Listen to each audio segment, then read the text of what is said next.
habíamos visto hasta el tema de linealización, con lo cual, bueno, voy a tratar de en este tiempo, pues como digo, hacer un recorrido por aquellos temas que pueden ser más espinosos, quizás de entender.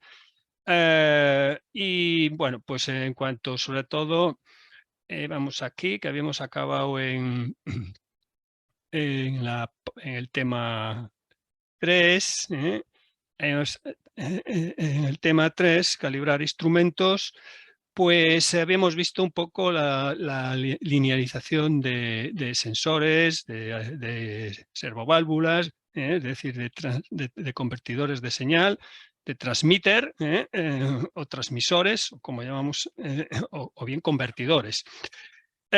Bueno, pues vamos a pasar al siguiente tema. Es un capítulo donde engloba un poco los automatismos de control, y sobre todo un poco en esta cascada que es los captadores de señal, los sensores que permiten pasar la señal generalmente a controladores.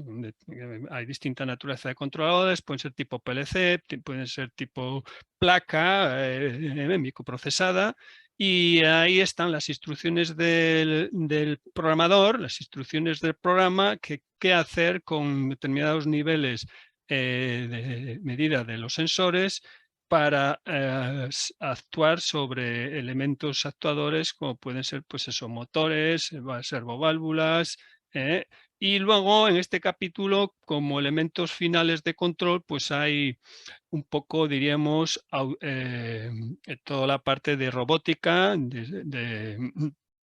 diríamos, de mecatrónica, ¿no?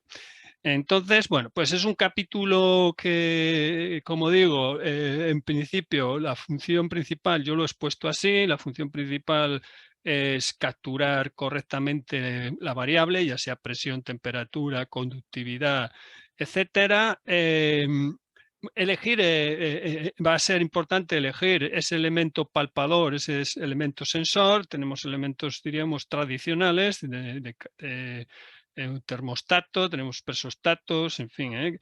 Pero bueno, realmente la cascada es siempre del elemento primario al siguiente elemento, que generalmente puede ser un amplificador, es decir, un transmisor, un convertidor de milivoltios a miliamperios, y de ahí a una señal de corriente ya generalmente que permita recorrer pues esos cientos de metros o metros hasta el controlador, ¿no? Hasta el PLC. Por lo tanto, como sobre todo en industrias, son entornos muy agresivos, con muchas ruido electromagnético por las motorizaciones y demás, pues conviene siempre poner a todo sensor primario un elemento amplificador, a ser posible en modo corriente y a ser posible en 4 a 20, ¿de acuerdo? 4 a 20, que nos permite, en caso de rotura de uno de los hilos, 4 sería nivel bajo del rango, por ejemplo aquí, como hemos visto en el capítulo anterior. Veíamos aquí 4 corresponde a 50 grados y 20 correspondería a 250 grados. De esta forma, el convertidor, la salida de corriente del convertidor, si se rompe uno de los hilos, pues al PLC le llegará 0 miliamperios. Sabemos que al aparecer 0 miliamperios es un motivo de alarma, es decir, siempre debería llegar como mínimo 4 miliamperios. Al llegar 0 es que uno de los hilos está roto, ¿no? Bueno, pues seguimos un poco con nuestro capítulo. Y efectivamente, pues aquí no voy a son elementos primarios de distinta naturaleza. Aquí veis un poco la cascada que os comentaba. Un transmisor de presión diferencial o de presión, que va lógicamente, el sensor primario es una placa orificio que nos va a permitir medir flujo, la cantidad de flujo que pasa por esta tubería en esta dirección. Y por lo tanto, la placa de orificio, como veis más abajo, da una presión diferencial. Hay una presión de alta y otra presión de baja. Por lo tanto, esa presión diferencial es lo que mide el transmisor de presión diferencial. Da una presión diferencial según la velocidad del flujo. Entonces, vamos a tener una señal de 4 a 20 del equipo de medida de presión diferencial, del sensor. ¿De acuerdo? Este es, es la parte, el sensor primario, y nos da una señal de 420 que va al control. ¿De acuerdo? El controlador, de esta forma, tenemos una indicación, un registro y una transmisión a la sala de control. Incluso sale otro ramal para un indicador local que podía estar uno en un armario de control y otro incluso a nivel local a las cercanías de la tubería o próximo a la barandilla, ¿no? del proceso, de la barandilla por donde pasa el operario, ¿no? Bueno, pues un poco las señales normalizadas de corriente y de corriente para un conversor 4 a 20 y una relación, como hemos visto, de 0,2 a 1 bar, que en medidas anglosajonas son de 3 a 15 P6. Bueno, pues las cuestiones más importantes de vigilar que debemos que tener a la hora de buscar instrumentos son el rango, a ser posible que nuestra necesidad de medida nuestro proceso ha de estar ubicado en el centro del rango del equipo que vamos a poner. Es decir, que como vimos antes, de 50 a 250, el rango del instrumento que queramos, del sensor, pues mejor que esté ubicado en 150, por ejemplo, en 100, ¿de acuerdo? Es decir, cuanto más centremos el rango del sensor captador, pues más precisión vamos a tener en el lazo de control. Entonces, ahí a la hora de definir un proceso o de hacerle una verificación para garantizar la precisión, pues hemos de estar en saber elegir el rango adecuado, en saber elegir la precisión del sensor. Y luego, pues evidentemente hay parámetros como que son la fiabilidad, la linealidad. Sí, en la calibración, capítulo anterior, vimos que comprobamos la linealidad, esa correlación entre 4 y entre 20 miliamperios, y luego que el sensor tenga la sensibilidad adecuada, que tenga una resolución adecuada para responder rápidamente a un mínimo estímulo. Es decir, la resolución es un mínimo estímulo, en este caso, pues de temperatura o de presión diferencial, mínimo. Si lo capturamos, pues podremos pasar esa información al controlador. Es decir, esto significa cuánto de fino es midiendo, la resolución, cuánto el mínimo escalón de la excitación, del cambio de temperatura o del cambio de presión, en el caso del equipo de medida de flujo, detecta nuestro sensor. Y luego la velocidad de respuesta, que es la rapidez de respuesta, que es importante. Lógicamente, cuántas muestras por segundo toma el sensor del cambio de temperatura. Es decir, esto sería cuántas medidas por segundo, cuántos samples por segundo. Cuantos más tomas de muestra o tomas de samples por segundo, pues lógicamente más velocidad, mejor seguimiento hace el controlador, ¿de acuerdo?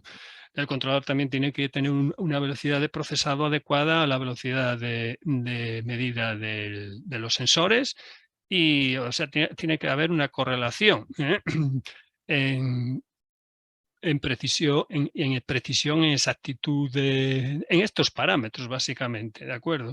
Daros cuenta que el error, las derivas, el error, al final es el error de todo el conjunto, el error del sensor, el error del controlador, más el error del actuador, pues eso nos da un error, es suma de errores, ¿no? Más más otros factores que hay que añadir, que se acumulan también a incrementar el error generalmente, ¿no?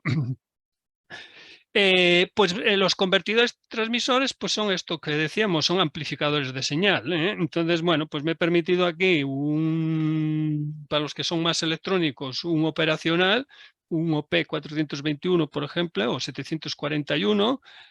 Pues para los que sean más electrónicos es el típico amplificador, diríamos, lineal, de tal forma que la entrada sería por el negativo, por esta realimentación negativa, y el positivo va a masa, con lo cual por la construcción del mismo, estos 0 voltios de GND o de masa pasan aquí, por lo tanto, menos si hacemos la ley de Ohm de este sería menos R por I sub 0, este potencial de aquí tiene que ser igual al potencial de esta resistencia, es decir, a R, esta R de aquí, del conductor, más la V0, es decir, tenemos VI, V0, entonces está este de aquí, esto de aquí, este potencial de aquí, tiene que ser igual a esa misma intensidad que pasa por aquí, pasa por esta rama, ¿de acuerdo? Entonces, de ahí sacamos esta relación, con lo cual veremos que es una realimentación negativa. Esto lo vemos más adelante, lazo de corriente 4 a 20, que vemos que hay que ponerle siempre una fuente de alimentación, o bien la tiene el instrumento o bien se le pone externa, ¿de acuerdo? Y hay un dibujito por ahí de polaridad que pues hay que respetar, ¿de acuerdo? Si pone el control la fuente de alimentación, perfecto, entonces no tenemos que poner esto, pero si no lo pone el control ni la pone el transmisor, pues tendremos que poner nosotros una fuente de alimentación con lo que indique el instrumento este, ¿de acuerdo? El convertidor o transmitter. Pues tanto, bueno, pues esto aquí es un poco como hablábamos antes de convertir corriente en presión, el convertidor IP, que va a requerir una entrada de presión de referencia, una alimentación de presión de referencia, los típicos 4,5 los 4,5 bares, y él con esa presión de alimentación lo que va a hacer es, según la señal 4 a 20 que pase por aquí, esto por electromagnetismo, a 4 miliamperios le corresponde un flujo magnético, esto todos sabemos que una intensidad que pasa por una bobina, por Faraday, genera un campo magnético con un flujo. Ese campo magnético va a hacer que esto pivote más hacia arriba, ¿de acuerdo? A más intensidad, más todavía, más sube esto hacia el tope, hacia el imán fijo, y esta palanquita baja, y por lo tanto aquí lo que vamos a tener es efectivamente a más intensidad, más presión, es decir, los bares, ¿no? Entonces podemos, por eso a 4 puede ser 0,2 bares, a 4 miliamperios 0,2 bares, y a 20 miliamperios, por lo tanto, más intensidad por aquí, por lo tanto, esto, más atracción magnética, esta solapa baja un poco más y genera los 20, un bar, ¿no? O 15 P6. Este es el instrumento que generalmente encapsula esto. Y bueno, pues seguimos un poco en la línea esta. En función del instrumento tenemos instrumentos indicadores, indicadores de aguja. Tenéis aquí una tabla de registradores con sus distintas características funcionales. Tenemos los controladores. Controladores tienen distintas arquitecturas, pero básicamente dentro de ellas está una CPU, una placa microprocesada, un Arduino o un Raspberry, pero en industria se suele hablar de controlador lógico programable, ¿de acuerdo? Es un hardware que contiene todas estas cuestiones. Una tiene una entrada para los sensores, tiene otras una salida para las salidas de control, son las salidas analógicas, pero también hay entradas digitales y salidas digitales, o incluso pueden ser salidas digitales a relé o octacopladas, y hay módulos para comunicar ese instrumento de control con las distintas redes de comunicaciones. Ya puede ser realmente un bus 485, puede ser un RS232, que es uno de los primeros protocolos de comunicaciones que como máximo iba a los 10 metros. En entornos industria, por supuesto, el 232 no tiene sentido, nada más que para programar el programador,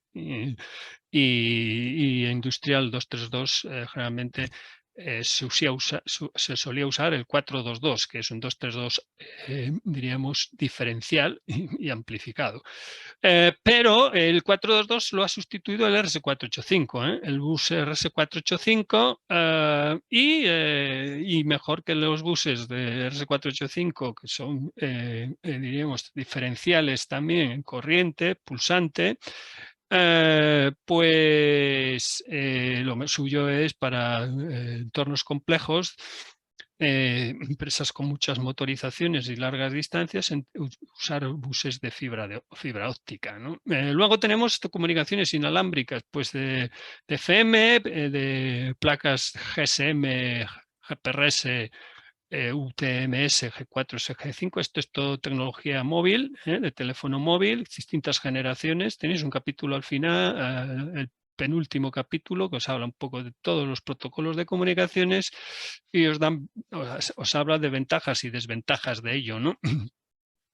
Bueno, ¿cómo se estructura un PLC? Pues el típico PLC que se coloca en fondo de armario, un armario de control, y que va a permitir gobernar los actuadores que estén en el armario de potencia, que es otro armario, diríamos, donde están los contactores, los variadores de velocidad que reciben las señales 4 a 20, las salidas analógicas, y están, diríamos, los tiristores, en fin, por lo tanto tenemos armario de control donde llegan los sensores, está el PLC ubicado y de ahí salen mangueras para el armario de potencia, para gestionar las motorizaciones y los actuadores, ya sean servos o servos de continua, ya sean hidráulica, ya sea neumática, electroválvulas, distintas según las necesidades del proceso.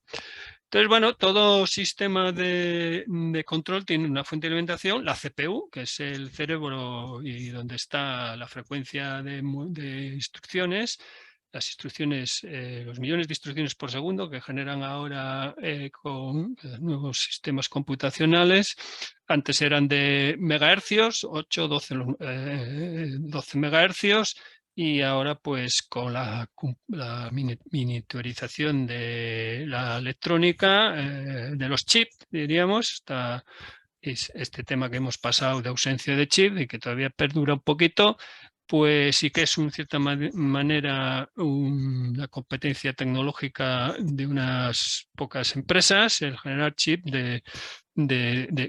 con transistores. Básicamente dentro de lo que hay son semiconductores, transistores miniaturizados en nanómetros, generalmente, en 28 nanómetros, están hablando ya de ahí vienen las distintas tecnologías de ensamblaje de chip computacional. Y luego el resto, aquí también hay un puerto para conectar el portátil o la consola de programación, y es la tarea de el perfil programador, que es muy necesario. Cada vez más el software tiene más funciones, se desarrolla muchas más funciones por la velocidad de computación de las máquinas, de los CPU. pues funciones que tenía el hardware antes han pasado al software, ¿de acuerdo? Entonces, pues ahí la tarea del programador es muy importante, ¿eh? Es una labor importante. Y por lo tanto, pues también requiere una tranquilidad, a veces no la hay porque, bueno, pues sobre todo en procesos llave en mano, un poco lo que comentábamos ya, que primero va la obra civil y tiene que estar rematada y luego van los sensores y a continuación pues hay que probar el programa, ¿no? Y en la puesta en marcha y hay que afinar el programa y bueno, pues eso supone al programador cierta presión, ¿no? Cierto estrés. Pero bueno, son gajes del oficio. Entonces tenemos los distintos módulos diríamos de salida analógica, los módulos de eh, entradas inputs entradas analógicas, outputs análogos de salidas analógicas, módulos de función para contar, por ejemplo, pues en pulsos de cuentas de un encoder, para control de posicionamiento, servoposicionamiento, control en lazo cerrado por los controles PID, de los cuales tenemos un tema, y en fin, y otros módulos de comunicaciones y demás, ¿de acuerdo? Bueno, pues esto básicamente los lenguajes de programación en los distintos en bloques funcionales, por contactos, ¿de acuerdo? O incluso pues usando un entorno de programación, el más conocido y más extendido, el Eclipse, que permite programar pues todo tipo de lenguajes, ¿no?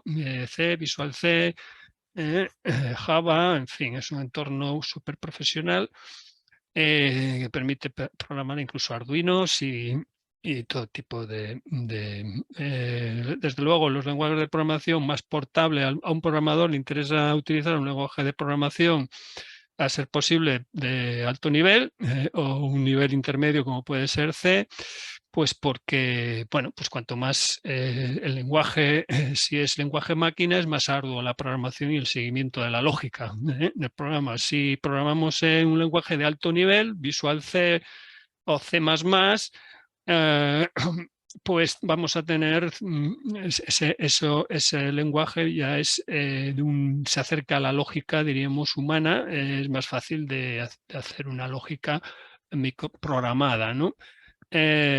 Y conseguir el objetivo de darle funcionalidad al control. A la secuenciación de instrucciones, de las lecturas de los sensores, comparar un poco con los objetivos del proyecto. Todo programador tiene unos objetivos, ¿no? ¿De acuerdo? Unos objetivos funcionales, de optimización del proceso, ¿no? Y de secuenciación adecuada del proceso, de conectividad para transmitir los datos de piezas, productos, en fin, fabricados y demás. Bueno, aquí tenéis un ejemplo de cómo se conecta el programador de la persona de programación, un monitor para in situ personal, interface máquina para el operador local y ejemplos de sensores y de actuadores, ¿no? Bueno, pues esto es un ejemplo. Yo me he dedicado también a hacer diseño electrónico y bueno, pues el otro día vimos algunos ejemplos más en diseño de sistemas automáticos. En este caso, hemos hecho diseño electrónico en placas de circuito impreso. Este es un ejemplo de un controlador con un en este caso es microchip, y pues con varios componentes para automatizar riegos, ¿no? Hemos hecho automatización de riegos, he hecho placas para automatizar, bueno, y estas mismas placas, algunas de ellas también destinadas a telemetría de parámetros medioambientales, ¿no? Estaciones meteorológicas, pues sistemas de cloración. En riegos, por ejemplo, o en medio ambiente, pues las válvulas están cada una en su diríamos, aspersor, ¿no? En su pivot, entonces, pues para las válvulas que estaban más cerca, pues se conectaban directamente al programador, a la electrónica local. Para las más lejanas, para gestionar la hidrante de riego, la llave general y demás, pues había otra RTU, unidad remota, unidad transmisora remota. Pues lo que se hace generalmente es un bus 485 que permite llegar hasta el kilómetro, incluso un poco más allá, depende un poco del tipo de cable que se use, cable de comunicaciones, sección y demás, y nos permite distribuir el control. Esto es muy, muy, muy, muy versátil porque permite dos cosas. Uno, hacer una ampliación de la obra fácilmente, simplemente alargando el bus o añadiendo RTUs. Y por otra parte, por lo tanto, permite flexibilizar la automatización. Y por lo tanto, otro aspecto muy importante es que es muy fácil de hacer un mantenimiento, ¿no? Un mantenimiento esto es un cuadro distribuido. Todos hemos visto hace años todo el PLC, al PLC central llegaban todas las señales de los sensores y salían incluso para los actuadores. Con un sistema de bus, pues nos permite hacer un sistema de control distribuido con si falla este elemento o esta electrónica, pues la sustituimos y ya está, y el resto no tiene por qué parar, ¿no? Entonces, pues bueno, tiene unas ventajas tremendas. Debemos de irnos a esto, ¿no? Debemos de irnos precisamente a este tipo de control, ¿no? Controles distribuidos. Y bueno, ya entramos en un poco hablar de actuadores. Luego, a posteriori hablaremos de... Bueno, actuadores hay un montón, básicamente distintos tipos de relés según tamaños y cómo se excite, o sea, según potencia.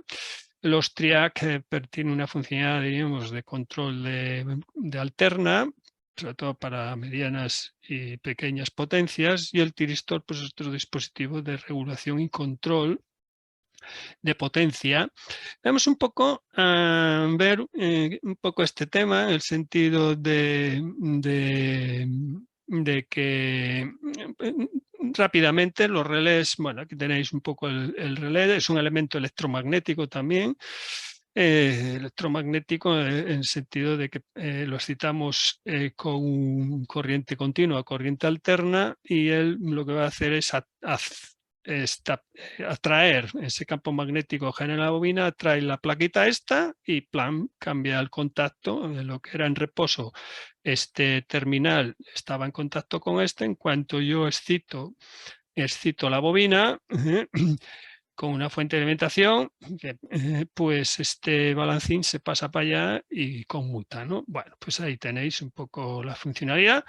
Normalmente cuando hay bobinas hay un rechazo al cambio de estado de esa bobina y lo demuestra pues acudiendo con una fuerza contraelectromotriz. Esa fuerza contraelectromotriz es la que genera el chispazo en los contactos cuando actuamos sobre el interruptor, y tenemos que suprimirlo porque esos fogonazos acaban quemando estas pletinas, estos contactos, como con un diodo en antiparalelo, ¿de acuerdo? El diodo es un elemento que conduce solo en la dirección de la flecha. Siempre que pongamos aquí un voltaje superior al de este punto, en el ánodo respecto al cátodo, conducirá en esa dirección. Bueno, pues las electroválvulas funcionan también por el electromagnetismo, similar al tal. Estos son relés de estado sólido que lo que hacen es básicamente son transistorizados y nos permiten evitar los ruidos de estos elementos que son electromecánicos, ¿no? Es una de las principales ventajas, y otra es de suprimir la chispa porque están basados en semiconductores y los semiconductores no tienen esa respuesta al cambio, ¿no? Tiene una conducción más pausada y no tan no hacen chispa debido a la fuerza contraelectromotriz. Bueno, pues tenemos el símbolo de un tiristor, ánodo y cátodo. Eso es similar a un diodo, lo único que el cebado se hace por puerto. Cada vez dando impulsos de voltaje aquí, pues conseguimos que entre en conducción. Es un dispositivo de regulación de alterna, de tal forma que con sistemas con pulsos de continua, generamos un pulso de continua que es este de aquí, este de aquí. Entonces, en ese momento entra en conducción. Nosotros la alterna, el positivo y negativo, es toda esta onda. Lo único que hace cuando cebemos, que cebamos aquí a 2,5 milisegundos, pues lo que hace es entrar en conducción. Por eso entra en conducción el tiristor en este instante y pasa exactamente este umbral de tensión. Solo un tiristor solo conduce el semiperiodo positivo. Luego, cuando pasa a ser negativo, es decir, más positivo el cátodo que el ánodo, cierra. Por eso solamente conduciría en este semiperiodo, ¿no? El semiperiodo negativo no conduciría, tendríamos solamente esta parte del semiperiodo positivo, esto de aquí. ¿Cómo se resuelve eso? Pues haciendo un puente de tiristores, igual que si tuviéramos el puente de tiristores, nos permite básicamente el, hacer una rectificación, un puente de rectificado similar a esto. Es decir, antes si teníamos uno solo, conducía solo este y luego pasaría a conducir este no estaba. Al poner dos, ya uno conduce en el semiperiodo positivo y el otro conduce, están también con el mismo ángulo de disparo. El TSU2 conduciría en el semiperiodo negativo, con lo cual en la carga, en 1, recibiría este nivel de tensión, que es lo que está sombreado, ¿no? Así podríamos regular potencia y es como usamos los tiristores para regular potencia pues en motores y en cargas, diríamos, regular potencia, ¿no? Para pequeñas y medianas potencias, pues se ha solucionado con el TRIAC. El TRIAC es un elemento que de alguna forma es como si fuera un doble tiristor, así resumiéndolo mucho.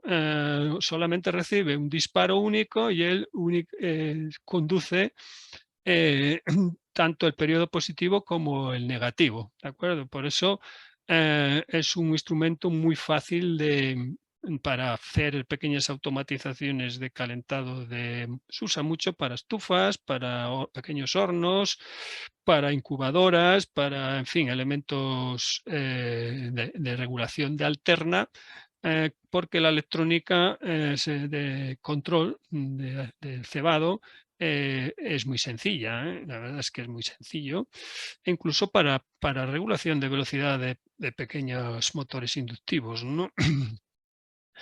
¿Y qué más actuadores tenemos? Pues los cilindros de toda la vida, su camisa y si metemos presión por aquí, el vástago se desplaza a la derecha y teniendo esta abierta, esta electroválvula, y viceversa. Para meter el vástago hacia adentro, debemos de meter presión por aquí para que recorra por ahí. Bueno, tenemos distintos tipos de... Esto es un cilindro neumático guiado. En realidad, estos son patines para evitar giros, permite movimiento lineal evitando el giro. Y esto es una servoválvula de bola. Dentro hay una bola que es como si fuera, su función es como si fuera una electroválvula, ¿no? Lo que pasa es que para más caudal y más presión. Realmente cuando el secador lleva mucha presión, porque se está, por ejemplo, para tinta que tiene una densidad alta, para grasa consistente que tiene una densidad alta, en fin, hay fluidos que tienen una densidad alta y por lo tanto requieren, se pilota por aquí, de entrada de aire para abrir, de entrada de aire para cerrar, ¿de acuerdo? Vale, las servoválvulas que hemos visto antes con control IP, IPI, pilotadas por aire. Estos son la electrónica convertidora de I a P. Entonces la presión de 0,2 a 1 bar va por aquí. En este tambor se expansiona hacia abajo y abre más proporcionalmente el paso del fluido. Es una típica servoválvula. Aquí tenéis un poco su funcionalidad, que permite pilotarla en 4 a 20 y ella abre y cierra con este aire neumático que es el convertidor IP, y aquí va el aire que varía de 0,2 a 1 bar. Para hacerla totalmente abierta o hacer una apertura-cierre regulado, proporcional. Los actuadores hidráulicos y neumáticos, su diferencia básicamente pues es que la hidráulica el aceite no se comprime y por lo tanto admite grandes potencias para mover pues grandes cargas, ¿no? Ahí tenemos las excavadoras y todos los, diríamos, las presas hidráulicas para ensayos. Y la neumática, sin embargo, es más limpia, es más ruidosa, pero es más limpia y por eso se usa mucho en procesos automatizados de alimentación, generalmente. Esto es un poco Faraday, lo que os decía, una corriente pasa por una bobina, entramos en motores, pasa por una espira y eso genera un flujo magnético en este sentido, es decir, de norte a sur. Según la ley de la mano derecha, pues el pulgar os da el sentido de paso del flujo. Eso mismo se utiliza para darle movimiento. Si a una espira, además de corriente, lo sometimos a un campo magnético, por ejemplo, con unos imanes permanentes, pues lo que hace es un movimiento, ¿no? Entonces, este principio, la ley de la mano izquierda, movimiento campo corriente, tal como veis aquí, pues es una espira de un motor que tiene, al verse también sometida a un campo magnético, pues lo que hace es un movimiento entre el campo magnético fijo y el campo magnético que acabamos de generar con la corriente. Produce un movimiento de la espira que va a depender del sentido de la corriente. Hacia dónde se mueve, pues la ley de la mano izquierda. Y aquí ya veis un poco cómo funciona pues un dinamo, por ejemplo, de una bicicleta. Todos hemos montado en bicicleta, ahora hay luces de LED, pero bueno, antaño el sistema funcionaba muy bien. Era ponerle el rodete a la cubierta, acercarle el rodete a la cubierta y automáticamente teníamos luz en la bicicleta, ¿no? Es verdad que era una lámpara muy pequeña, no era de LED y alumbraba muy mal, pero a mayor velocidad, pues más revoluciones y por lo tanto más luz, ¿no? Pues bueno, realmente veis aquí el principio de los motores. Motores de imanes permanentes, básicamente, funcionan de esta forma. Esto es el colector, hay unas del gas que hay que limpiar y hay que mantener. Y hay unas escobillas que después de mucho servicio pues van cogiendo polvo, se gastan. A veces es una de las tareas de mantenimiento, reponer escobillas en motores universales o motores de continua Y bueno, pues ahí veis un poco cómo ha ido aumentando, sigue usándose mucho motores imanes permanentes de neodimio generalmente, pero bueno, pues son más pesados y para motorizaciones se sustituye el imán permanente también por un bobinado externo, llamado bobinado de Stator, que veis aquí dos fotos, y se mantiene el bobinado interno con el colector y las delgas correspondientes, distintos acabados, y por lo tanto tendremos el Stator bobinado sería para sustituir los imanes permanentes y el bobinado interior, lo que aparece ahí en la foto, ¿no? Esta foto. Bueno, cómo se excita para que haya movimiento, tal como expresábamos ahí, arriba en la ley de Lorentz.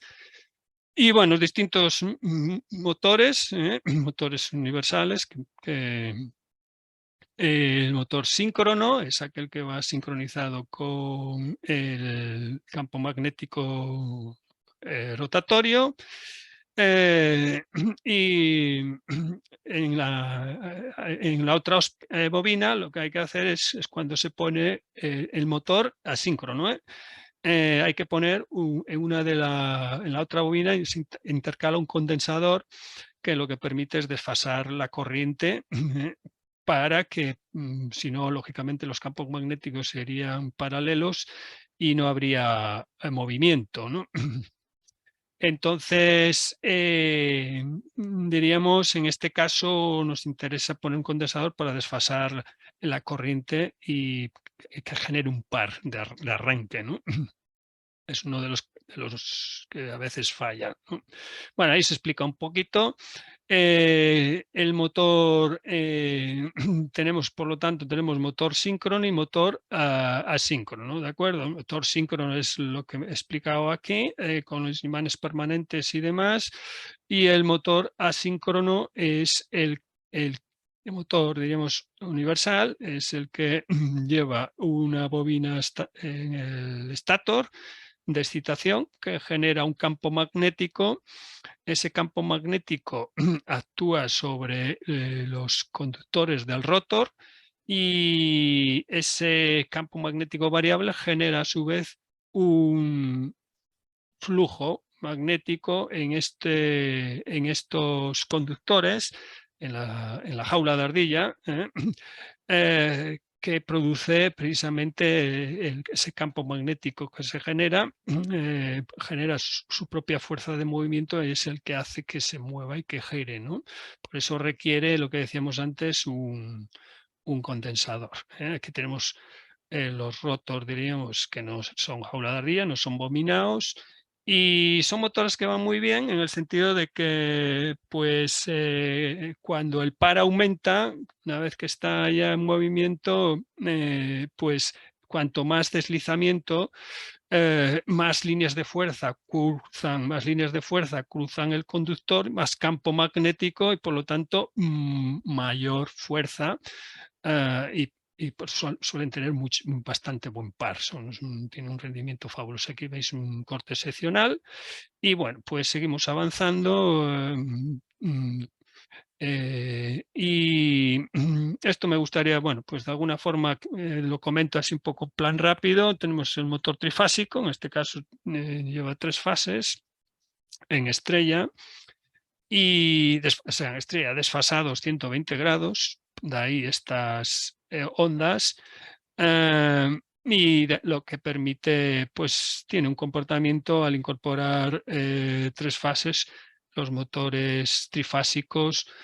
Veis aquí una forma de pasarle potencia, ¿eh? En este caso es la tradicional, la más clásica, que es pasarle, tenemos el devanado trifásico del rotor, en este caso en estrella, y en el estator podemos gestionar la excitación pues, con unos potenciómetros, ¿no? Un reostato es una resistencia variable, ¿no? Pues tendremos velocidad según la resistencia que pongamos, ¿no? Sistema de regulación muy, bueno, diremos primitivo. Hoy en día, como bajaron los precios de los variadores de velocidad, pues se consigue una regulación de velocidad y de par, ¿no? Y unas prestaciones mucho más mejorables. Pero bueno, entonces, en el motor trifásico, la potencia, como tenemos tres fases, la potencia sería raíz de 3 por la tensión de fase por intensidad de fase por el coseno de phi, el desfase entre la intensidad y la tensión. Y bueno, pues esa es la potencia. Para eso, pues la conexión estrella-triángulo que permite, diríamos, utilizando como base esto, la potencia trifásica es la excitación de fase por la intensidad de fase por el coseno del ángulo. Pues según conectemos en estrella o en triángulo, vamos a tener una potencia de arranque, una intensidad de arranque mayor para estrella. Nos interesa tener la máxima intensidad en las fases, ¿de acuerdo? Entonces, por eso en estrella tenemos en estrella, conexión estrella, pues la intensidad de línea corresponde con la intensidad de fase, es decir, y la tensión de línea entre dos es raíz de 3, ¿de acuerdo? Entonces, por eso arrancamos en estrella esos 6 segundos para darle velocidad al motor, pasar de 0 a velocidad nominal, y una vez que está en velocidad nominal pasamos a triángulo, con lo cual en triángulo ya tenemos la intensidad de línea entre 3, ¿de acuerdo? Y sin embargo tenemos ya la tensión de línea, con lo cual nos permite la tensión de línea al coincidir con la tensión de fase, nos permite que gira la velocidad ya nominal, final. Bueno, un típico arrancador estrella triángulo clásico, pues ya digo, hoy en día pues ya esto se está usando ya sistemas ya arrancadores estáticos, es decir, basados en tiristores o bien variadores de velocidad. Bueno, aquí es un poco hay que tener en cuenta que hay cargas que tienen, los motores son inductivos, vamos a tener que pueden aparecer cargas capacitivas o puede haber cargas capacitivas, y como es la potencia, aquello que hablábamos antes, la potencia es V por I por el coseno de phi, en monofásica, y en trifásica raíz de 3 por V por I por el coseno de phi. Entonces, pues un poco hay que tener en cuenta el coseno de phi puede modificarse según la componente inductiva o reactiva. Es decir, esta S puede ser más alta, la aparente, que vamos a tener la potencia activa, la potencia reactiva y por Pitágoras la aparente. Bueno, la regulación de velocidad pues se basa en esto, en los dos pares de poros. La frecuencia, esto es más bien en América, nosotros estamos a 50 hercios, pero ¿cómo regulamos la velocidad? Pues variando la frecuencia, ¿de acuerdo? Esto se basa en los variadores de frecuencia. En nuestro caso sería sustituir 60 por 50 en Europa. Variando la frecuencia, variamos la velocidad. Por eso los variadores de velocidad. Y variando la intensidad, los variadores de velocidad varían el par, como es lógico, recordando la fórmula de Faraday, que la intensidad es la que genera par, ¿no?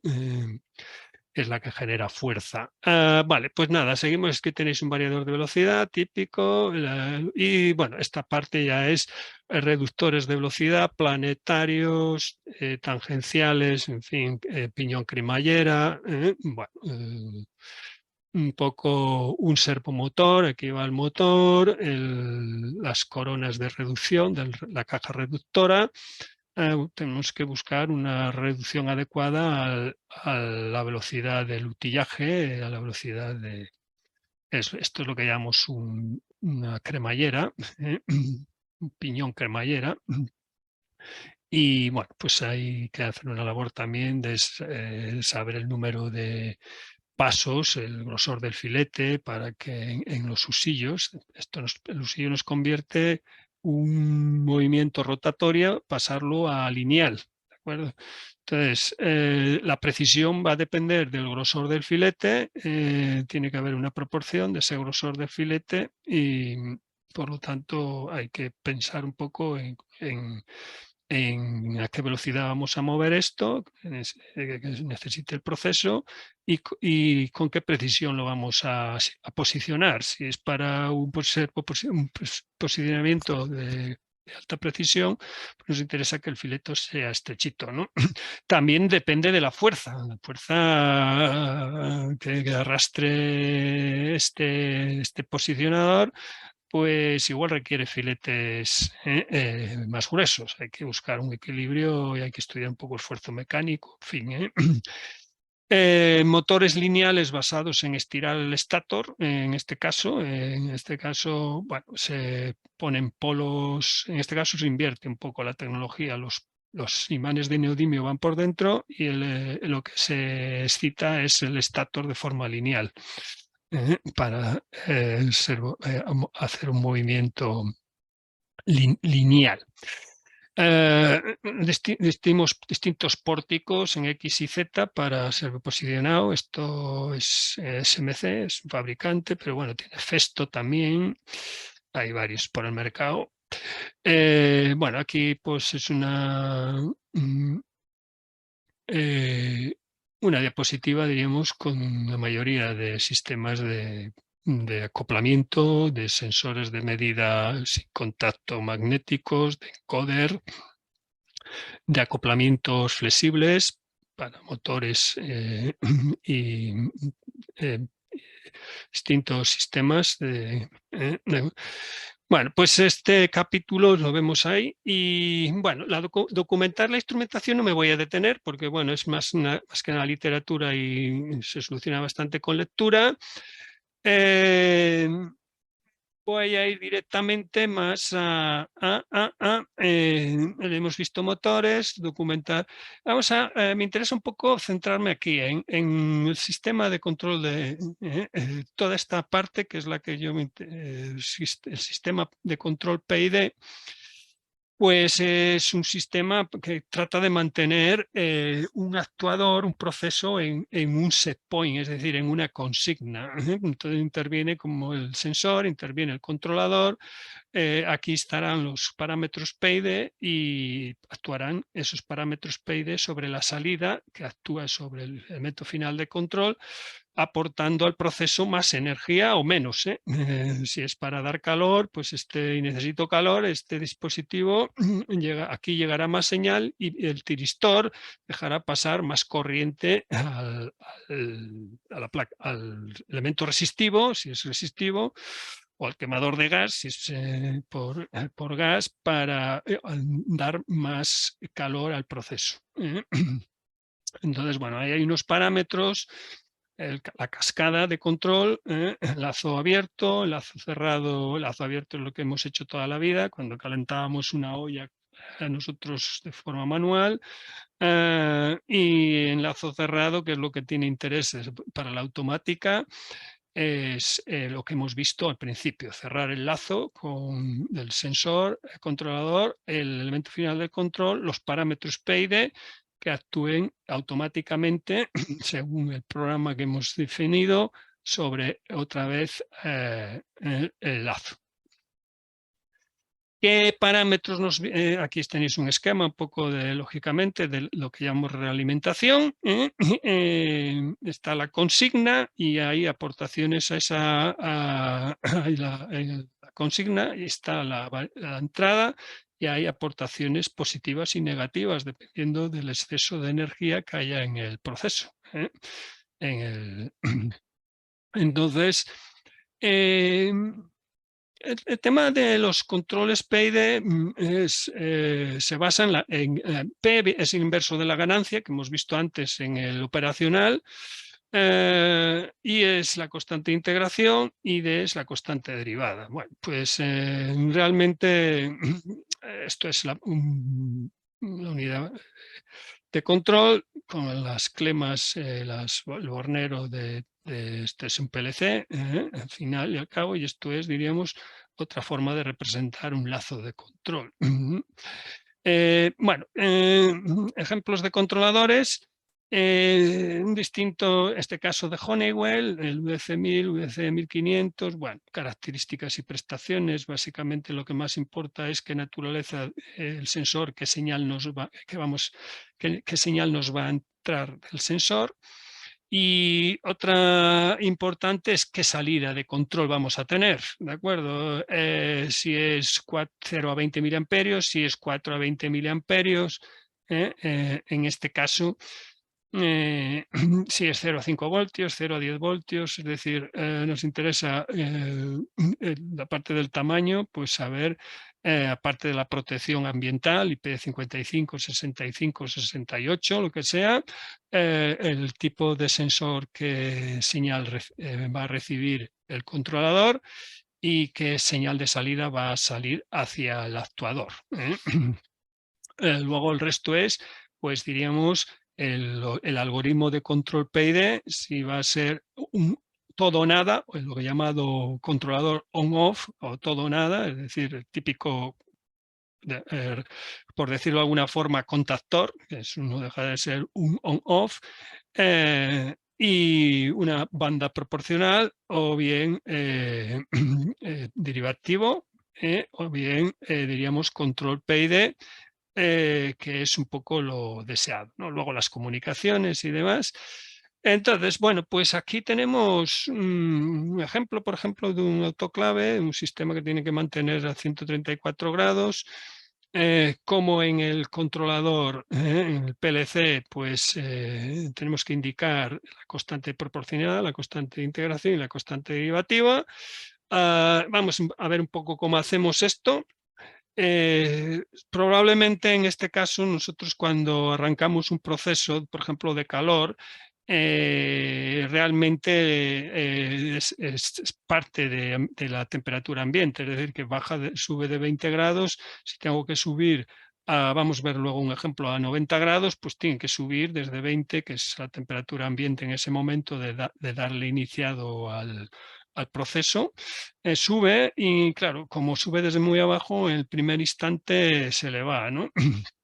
Entonces, por eso el error, la consigna es esta de aquí, tiende a subir, luego debido a la constante SPID, pues lo suyo es que tienda a amortizarse, ¿no? Y que el error estático, por eso se llama error, hay un régimen que es este de aquí, que es el régimen dinámico, y el régimen estático, que es en ausencia de perturbaciones externas, como en horno, por ejemplo, si abrimos la puerta, saldríamos del estado estático y pasaríamos otra vez al dinámico, ¿no? Ya sea para incorporar una pieza o... Entonces vamos a tener, a ser posible, tendremos que vigilar cómo es el proceso en dinámico y cómo se comporta en estático. Y eso compararlo con los objetivos de estabilidad y de control. Entonces vemos aquí un poco, pues según actuemos sobre la banda de proporcionalidad, vamos a tener un proceso más inestable incluso, y a medida que vamos restringiendo la banda de proporcionalidad y los parámetros, vamos a convertirlo en algo más estable, e incluso en algunos casos tan súper reservado, tan súper precavido, que responde muy, muy lento. Entonces, esta subida así tan lenta, pues igual no nos interesa, ¿de acuerdo? Pues nos iría al estado de control en condiciones estables, igual incluso a media hora, o en fin, depende un poco los procesos tienen una capacidad de ganar energía y de disipar energía, según esté construido. Eso es un equilibrio, el equilibrio mecánico del proceso, del aislamiento. En el caso de temperatura, por ejemplo, lo veremos un ejemplo, dependiendo del el aislamiento de las paredes del horno, pues el comportamiento de estabilidad va a ser distinto, ¿de acuerdo? Si tiene mucha masa, pues almacena más tiempo calor y por lo tanto pues tiene un comportamiento de enfriamiento más lento. Eso puede favorecer la estabilidad. Si hacemos un horno con poco aislamiento, pues realmente vas a mantener una estabilidad muy precisa, pues va a requerir un control más preciso, un ajuste de las constantes P y D más exactas, ¿no? Básicamente, la constante P es lo que llamamos ganancia, es el inverso de la ganancia, ¿eh? Ganancia es el factor de multiplicador, como vimos antes en el operacional. Entonces, es una constante que va a, según sea el grado de esa banda, hace que haya mayor o menor proporcionalidad. Es decir, vamos a ver luego un ejemplo. La constante de integración actúa sobre el error, es decir, integra el error y lo pone en la salida, en la salida esa 420 que vuelve a actuar sobre el elemento final de control. Y la constante derivada, pues lo que hace es la derivativa es de la variable. Lo que vigila ya no es el error, como lo haría la integral, sino vigila cómo sube o cómo baja la variable de proceso y por lo tanto hace la derivada y trata de adelantar, de compensar esa pendiente. La derivada es la pendiente en ese momento. Si la pendiente de la variable es subir rápido, pues lo que hace la derivada es justamente compensar eso, pero al revés. Una bajada, una variable rápida también para que la salida actúe rápidamente para compensar ese aumento de error, ¿no? Bueno, entonces aquí tenéis algún ejemplo. A mí lo que más me interesa, veis aquí tenéis un poco de dónde sale la banda de proporcionalidad, que es el inverso de la ganancia.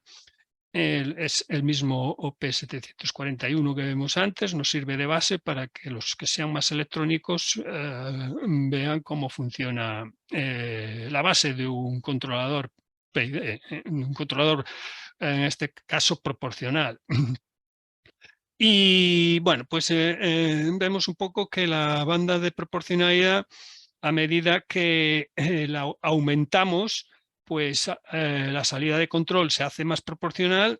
Si la disminuimos, pues vemos que la salida es más todo nada, ¿no? Entonces, por eso se sube un poco más, es decir, hay más error, sobre todo en dinámico, estado dinámico. Si bajamos la banda de proporcionalidad, pues la salida es más proporcional, ya no es tan todo o nada y por lo tanto tenemos más estabilidad, ¿de acuerdo? Sobre todo, bueno, pues entonces voy a ver un poco en esa línea, expresaros cómo funciona, sobre todo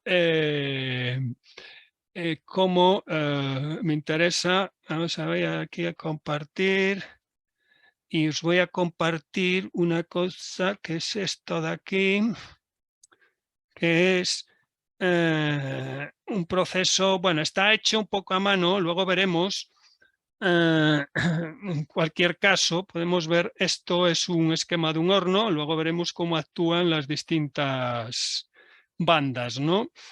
Tenemos la banda, es un controlador, por ejemplo, el 2216 de Euroter, es un proceso de calor, de temperatura, la consigna va a estar en 90, es decir, es un croquis así un poco rápido que he hecho para que lo entendáis, ¿no?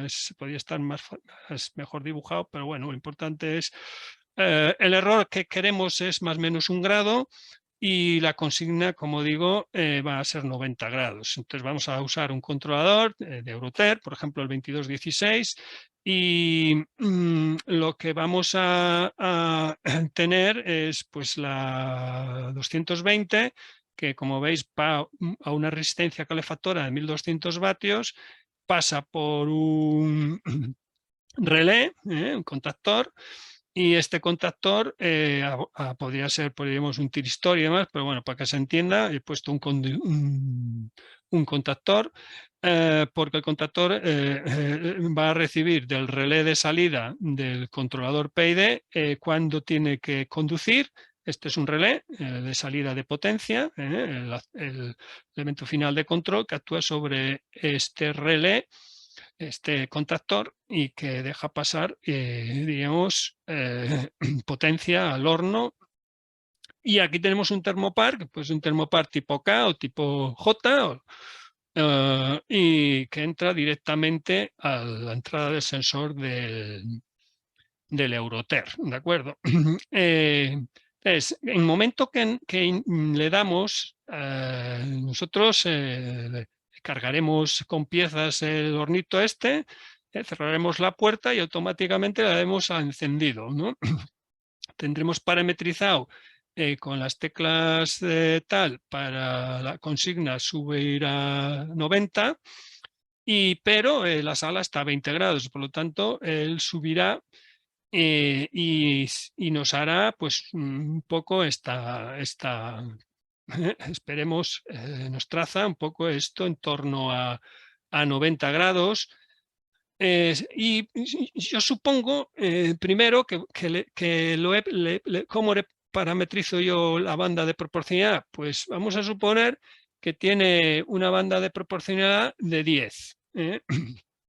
¿De acuerdo? Entonces, ¿eso qué significa? Que en 90 voy a tener una banda centrada de 5 grados por arriba y 5 grados por abajo, es decir, entre 85 y 95 trazo en horizontal esa banda y obtengo unos puntos de corte, uno aquí y otro aquí, ¿de acuerdo?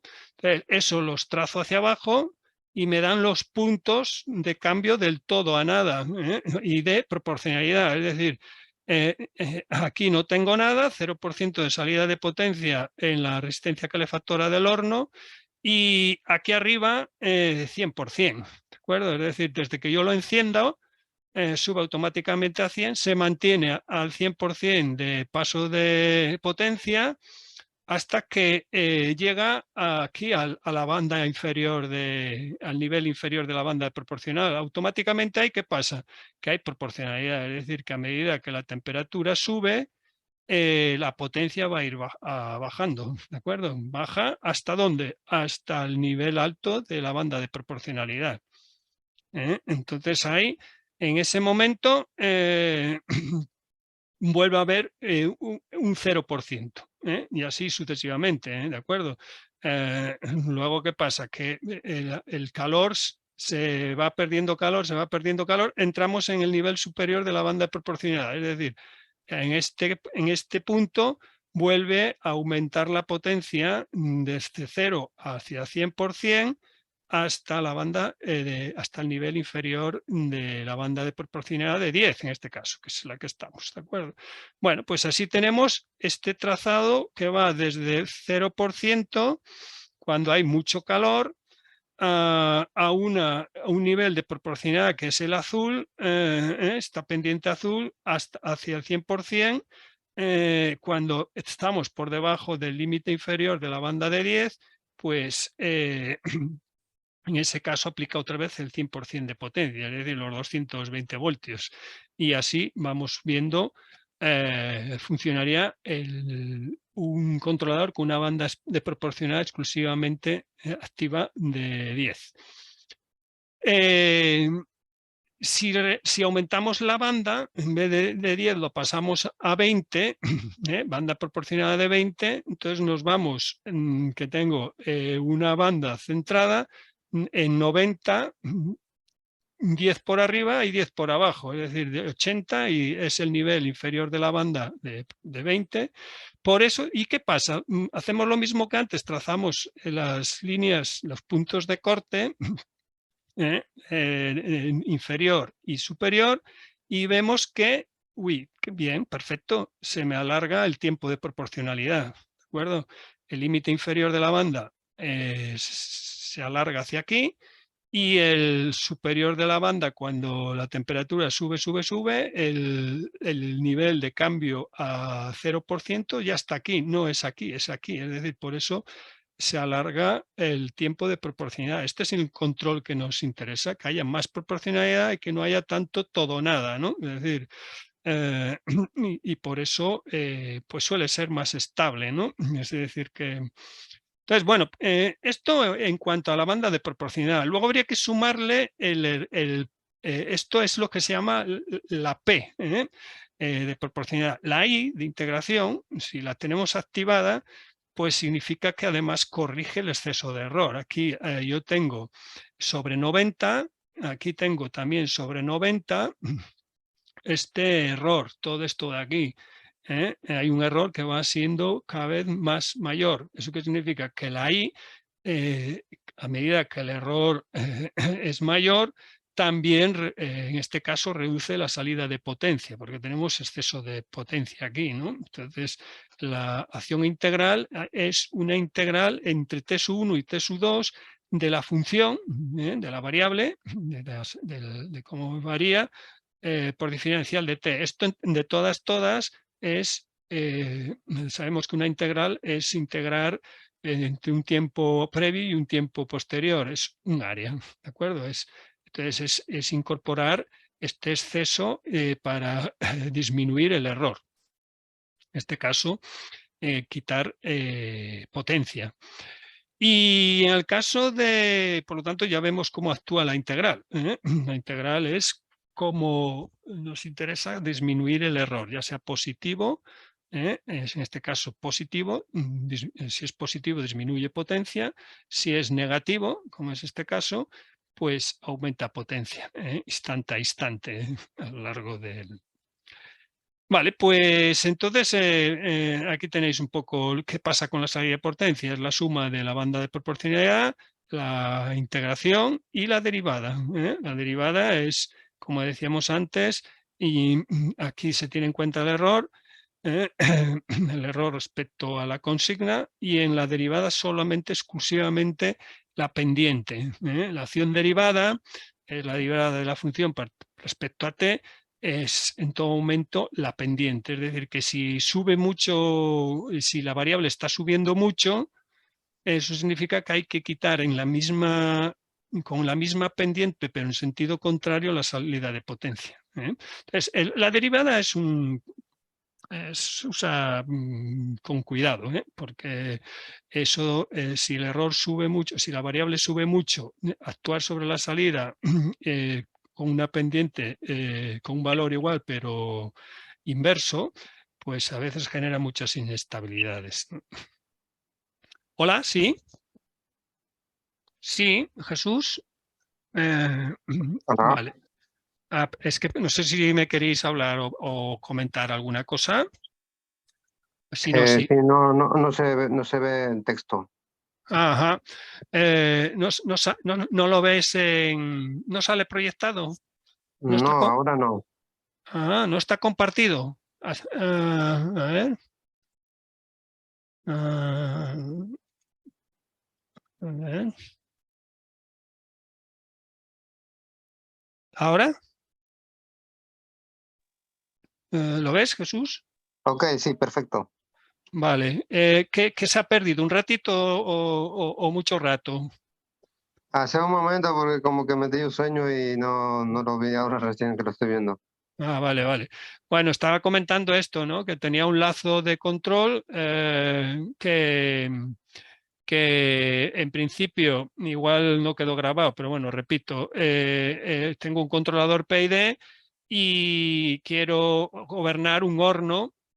Entonces tengo el circuito de potencia y la salida del controlador es mediante relé, ¿de acuerdo? Quiero controlar la consigna a 90 grados y quiero mantener esa temperatura aquí en 90 grados y mantener un error máximo en estático de más o menos 1 grado centígrado. Entonces, pues yo simulo aquí las curvas quiero actuar sobre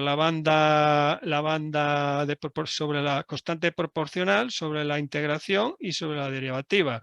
Voy a ir parte por parte para explicar cómo actúa la banda proporcional.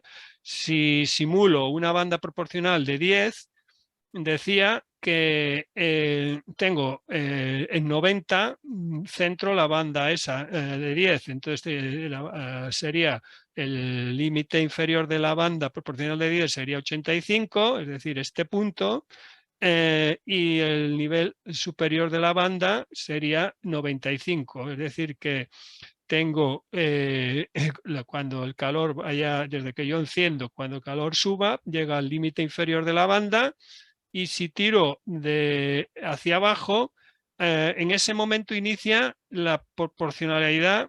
Aquí teníamos 100% de potencia, es decir, 220 voltios, y aquí, sin embargo, cuando ya empiezo a meterme dentro de la banda, empieza a disminuir la potencia de forma proporcional hasta el nivel superior, hasta los 95 grados, hasta el nivel Ujú. superior de la banda de proporcionalidad. De esta forma, vemos que el sentido de la banda de proporcionalidad, que es aplicar a la salida una proporcionalidad de sus puntos de corte, ¿no? Si Ujú. tenemos, en cambio, si paso a una banda proporcional de 20, que es lo que está en verde, en ese caso, pues sí que aumento la banda de proporcionalidad. Entonces 20, ¿qué significa? Que tengo 10 por encima, es decir, 100, y el nivel por abajo sería 80. Por lo tanto, el nivel bajo de la banda de proporcionalidad de 20 es este punto, que es este de aquí, y por lo tanto, cuando doy calor a medida que sube, llegará a ese punto, y ya tengo la proporcionalidad que se ha desplazado. Antes estaba aquí, ahora se me ha desplazado ahí, con lo cual voy a tener mejor control, ¿no? Y Ujú. se mantiene la proporcionalidad más tiempo, ya no es este tiempo tan estrecho, es todo este tiempo. Con lo cual gano en estabilidad. Por eso, jugando con la banda de proporcionalidad, de hacerla más ancha, dentro de unos límites, tenemos más proporcionalidad. Este es el trazado verde. Si la estrechamos, pues tenemos menos proporcionalidad. Esta pendiente, ¿no? Eso es el juego de la banda de proporcionalidad.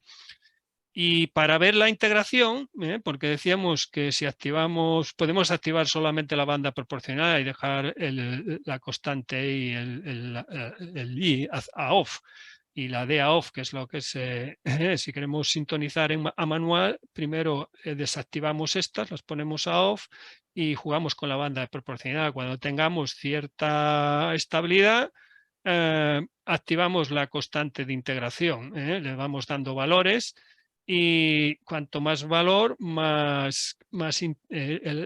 banda de proporcionalidad, que hay un error, que es todo este de aquí. Aquí hay también un error importante, que es desde que supero 90 grados, instante a instante, va aumentando el error. Pues la constante de integración tendrá más fuerza cuanto mayor sea, para integrar ese error y pasarlo a la salida en sentido contrario, ¿no? Es decir, que va quitando potencia al ir aumentando el error, iría quitando cada vez más potencia a esta proporcionalidad, ¿no? Y porque la integral es un área, es como si estuviéramos integrando el área en microáreas, ¿no? Y la derivativa, una vez que tengamos eso ajustado y ya tengamos una cierta estabilidad, pues podemos ver qué pasa con la derivativa. La derivativa generalmente para cantidad de procesos es cero. Solamente para procesos muy rápidos, en caso de que queramos mantener el proceso cuando abrimos una puerta o cuando incorporamos nuevas piezas y no queremos que nos caiga mucho el error, para que en el ensayo o el proceso no se estropee, pues podemos jugar con la derivada. En ese caso, la derivada tiene sentido cuando yo abro la puerta. Claro, hay una caída enorme de temperatura, ¿no? Hay una caída enorme de temperatura. Entonces, la derivada lo que hace es vigilar directamente la variable. Si la variable cae mucho, pues aumenta potencia en sentido contrario, es decir, con la misma pendiente con la que caía, pues ese mismo valor lo pone a la salida para compensar la pérdida de temperatura, ¿no? Esto es un poco el fin práctico de los parámetros PID, ¿no? Entonces, bueno, pues gracias por avisarme, porque por eso lo repetí, porque igual antes no quedó proyectado. Vale. Si te parece, pues os paso una serie de controladores que hacen estas cosas. Si tienes alguna curiosidad, no dudes en comentarme, Jesús. Muy bien.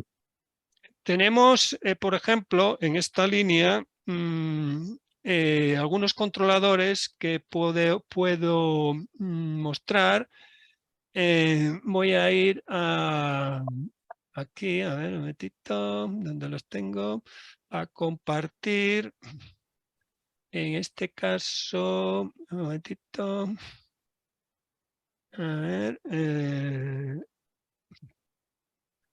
esto de aquí, a ver si me sale. Sí, este de aquí. Voy a hacer este de aquí, a ver si sale ahí. Vale, ahora sí. Bueno, os voy a compartir este, por ejemplo, es un controlador que lo tenéis en RS Online. RS Online es un catálogo de componentes y de todo tipo de componentes electrónicos y de dispositivos para automatización. En este caso para mí porque es cómodo enseñaros un controlador. Es el 2216 que salió ahí, es un controlador básicamente que se alimenta a 220 voltios, es muy fácil de conectar porque viene el bornero por la parte trasera, el positivo y el negativo para conectar el termopar, y esto es para comunicaciones. Y la salida de control, en este caso, suele ser el módulo este, el 1A, y para alarmas, a veces es conveniente poner un relé de alarmas por si se rompe el sensor o si hay el contactor se queda pegado o lo que sea, pues un exceso o un defecto de temperatura, parar el proceso, ¿no? Para seguridad máquina y seguridad personas. Entonces, bueno, pues en ese caso tenemos ese dispositivo bueno, pues viene con el manual de instrucciones, viene todas las especificaciones técnicas, admite termopares, como los que comentaba yo, tipo K, tipo J, PTCIEMS, que son otros sensores de temperatura. Las salidas pueden ser de relé o pueden ser lógicas, es decir, las salidas lógicas es para relés de estado sólido. Vienen a ser un control, diríamos, para tipo transistorizado, ¿no? Utilizando los relés de estado sólido que vimos antes. Podemos gobernar TRIAC, podemos gobernar salidas analógicas de 0 a 20 o incluso 4 a 20, podemos pedirlo con comunicaciones de bus o 422, 485. Bueno, os viene aquí un poco toda la información, cómo se codifica el pedido según la salida de potencia.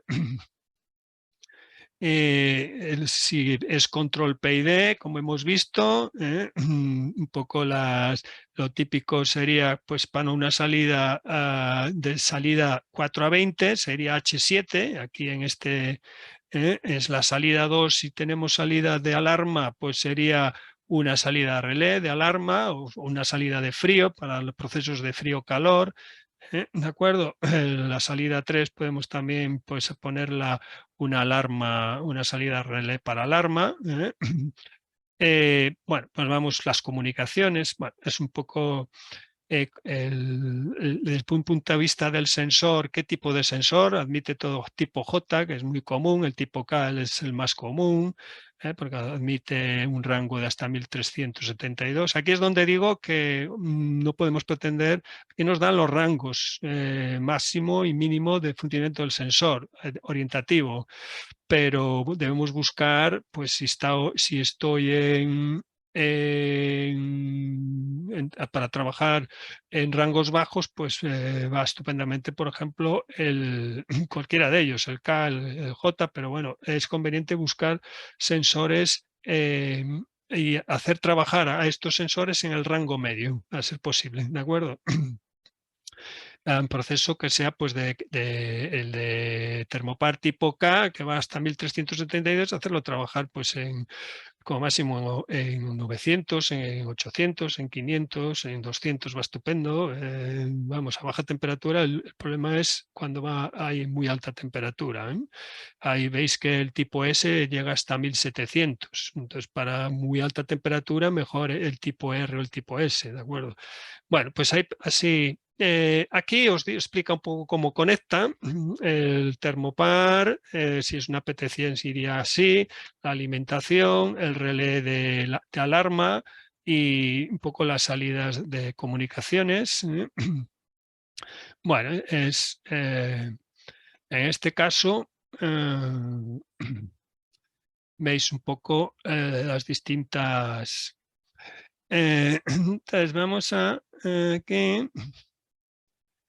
En este caso tenemos eso, tenemos, por ejemplo, tenemos aquí ¿quién fabrica esto? Pues esto está fabricado básicamente, este es un formato PLC que lleva también expandible. Es un controlador PID muy potente en formato PLC expandible con un gran paquete matemático, con un sistema de control incluso multilazo. Tenemos pues varias, en este caso, vamos a ver aquí otro. Aquí tenéis la familia de distintos controladores del otro venta por catálogo de dispositivos, que es Farnell. Hay más, está DJK, pero bueno, aquí tenéis a distintos controladores de la gama del mismo que hemos visto aquí, el Euroter 2216. De distintas características, como veis, distintos unos precios bastante asequibles. En este caso son de gama baja. El Euroter es un gran fabricante, es uno de los pioneros junto con Honeywell y Onron. A ver si tenemos ahí, tenemos aquí la gama, a ver, quería conseguiros la gama de, eso es, aquí por ejemplo, toda la gama de Euroter, que pertenece, espero estar compartiendo porque, en fin, a veces me olvido de compartir. Toda la gama de Euroter, aquí tenéis el programa, una especie de programa y tools para programar sobre todo los equipos complejos. Puede hacer simulación para programar a modo de programador, y tenemos las distintas gamas de controladores. Tenemos distintos bloques de tiristores sobre los que actúan los controladores para hacer una salida de potencia proporcional. Bueno, pues no quería extenderme mucho más en el sentido de, bueno, quería daros esta pincelada porque para rematar el curso me parece interesante que tengáis pues esta componente de esto que es un poco más complejo, a veces el entender todo esto, los criterios de estabilización. Entonces, bueno, pues básicamente todos los controladores tienen una sintonización automática, que es el tune. En el momento que lo activamos, él va a tratar de buscar la constante de proporcionalidad. Podemos, si es un proceso complejo, desactivar, ¿qué es lo que os dice este proceso? Desactivar la derivada y hacer una sintonización automática, si queréis, para que sea el propio controlador. Si tiene esa característica de sintonización automática, capture la mejor banda proporcional y el mejor tiempo de integración. Si no, nosotros, si él no acaba de coger esa sintonización, nos va a indicar en el display con el túnel parpadeando, en el momento que lo activemos.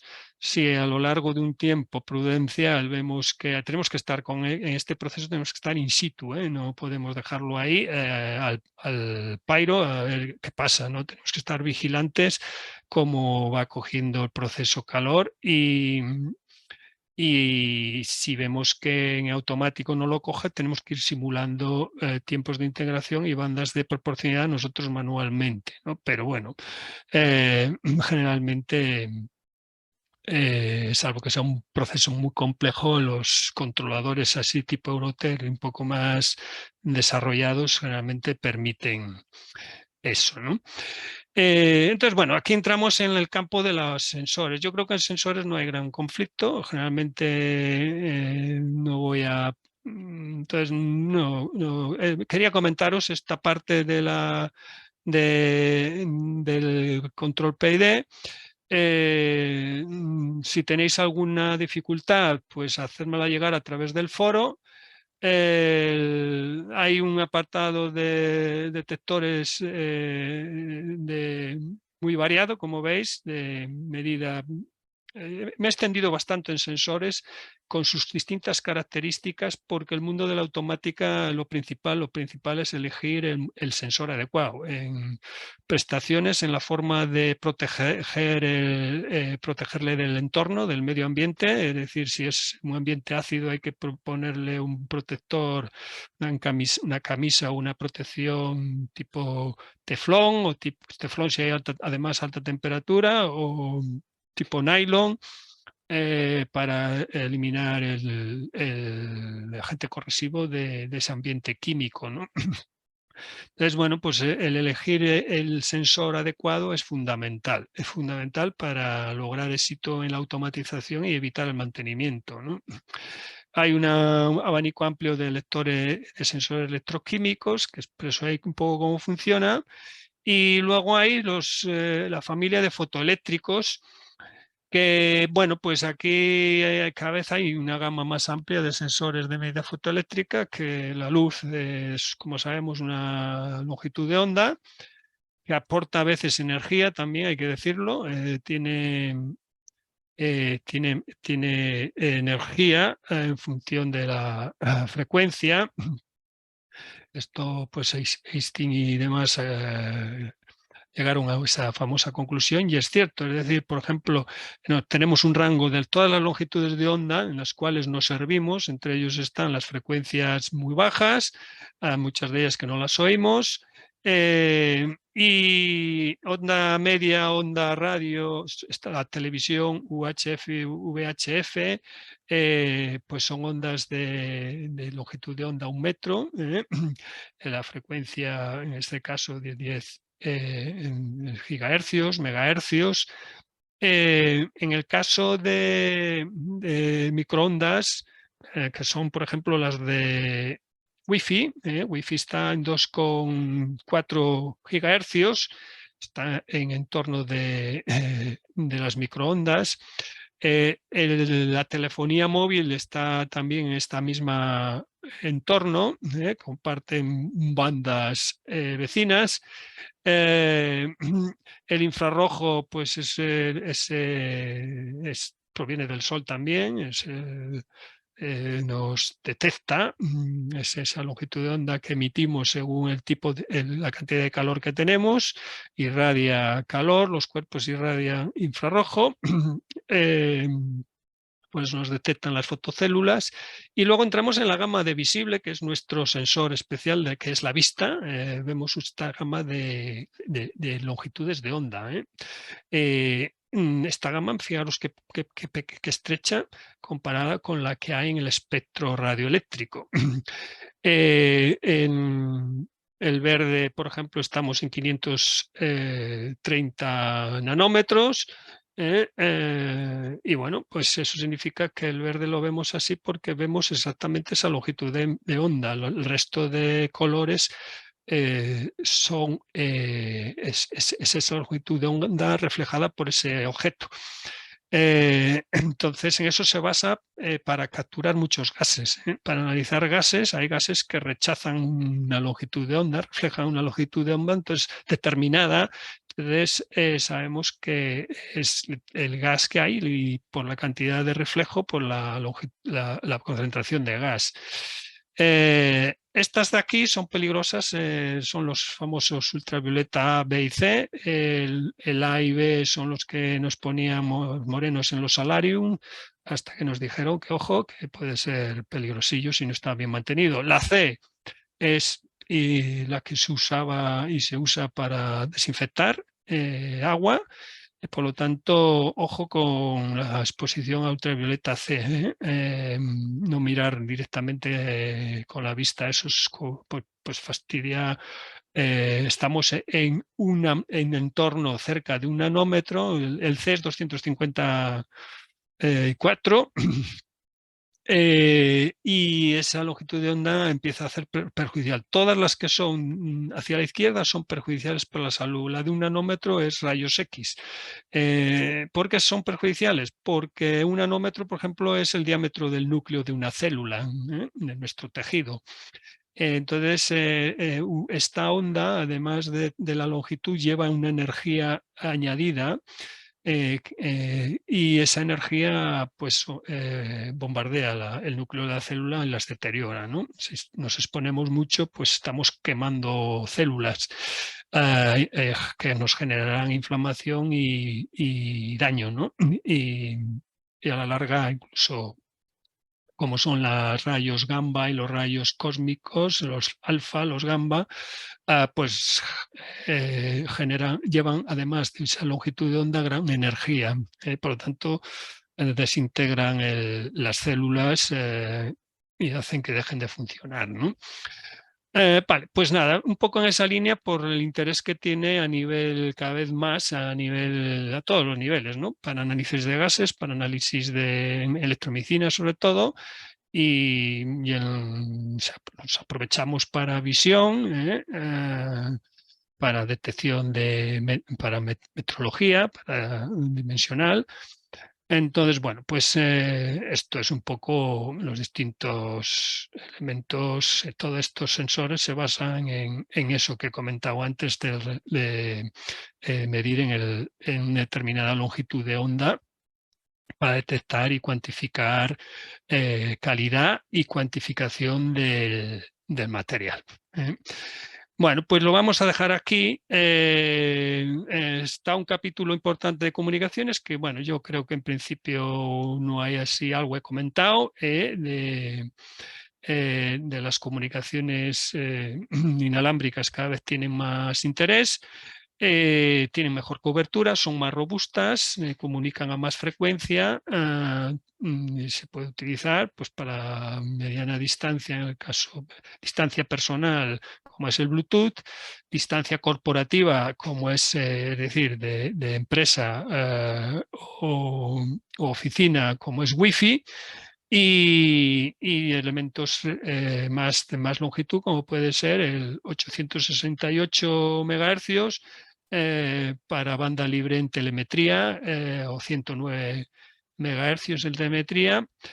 Y ya para bandas, coberturas inalámbricas de más distancia, hasta los tipo telefonía y incluso satélites, sistemas de comunicación por satélite privado incluso, ¿no? Bueno, he acompañado el curso de bastantes croquis para que sea visual y bueno, espero que os haya gustado y cualquier duda pues, en el foro estaré encantado de atenderles. El último capítulo, pues bueno, lógicamente está destinado a exponer las nuevas tecnologías que están siendo cada vez más expandidas y acompañan a la automatización de cara a hacerlas más competitiva, más flexible, como es la computación en la nube y todas estas cosillas.